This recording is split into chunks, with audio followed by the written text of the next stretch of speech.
This chart breaks down the compensation for a vice president at an investment bank.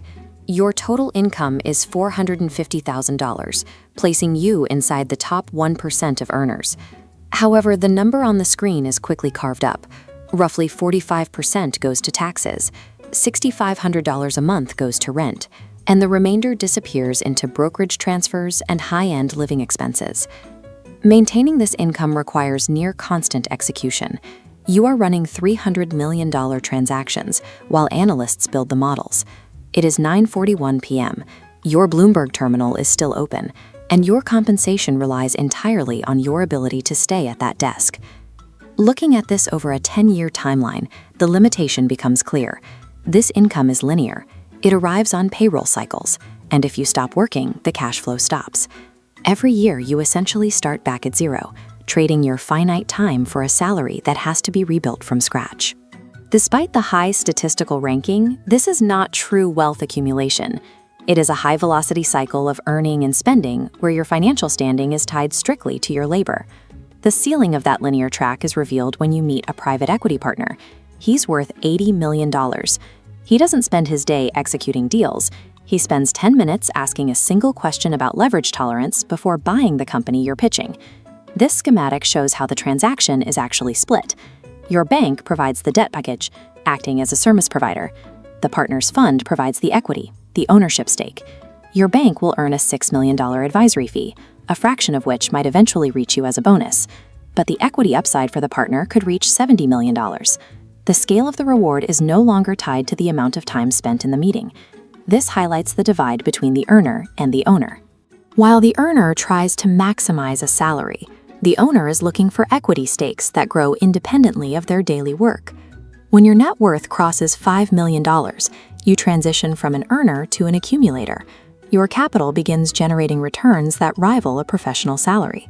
A strong year in the market can add $600,000 to your portfolio, more than you used to earn in a year of 80-hour workweeks. Strategy changes at this level. You move away from simple retail index funds and into direct investments, into private funds and tax-efficient structures. Your relationship with the bank changes.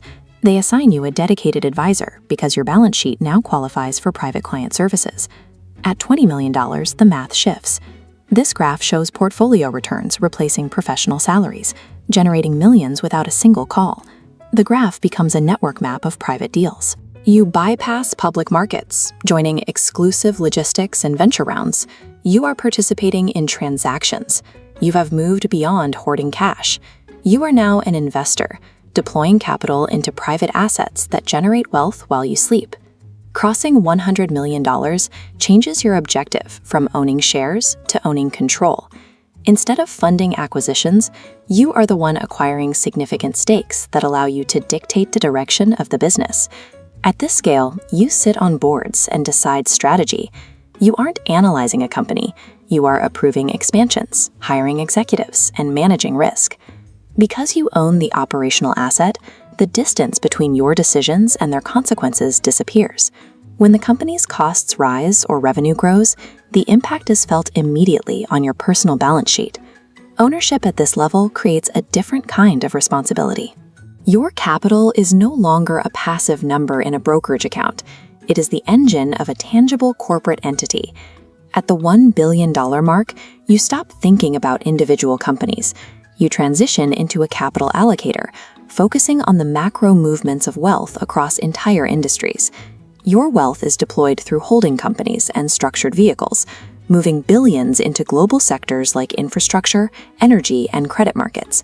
Working with sovereign wealth funds, you decide where capital moves next.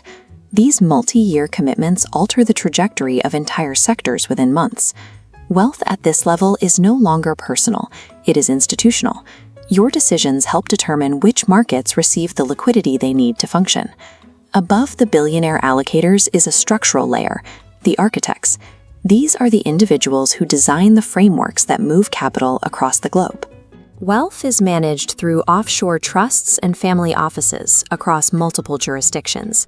These complex structures move billions across borders. Architects coordinate with governments on infrastructure programs, providing essential market liquidity. Their allocation mandates determine capital flow years before it reaches a public exchange.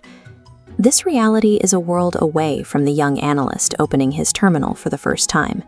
He sees the numbers and believes the system is about the money he is earning.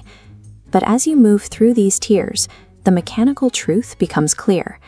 Real influence inside the 1% is not found in a salary or even a net worth statement. It is defined by your position within the architecture of capital itself.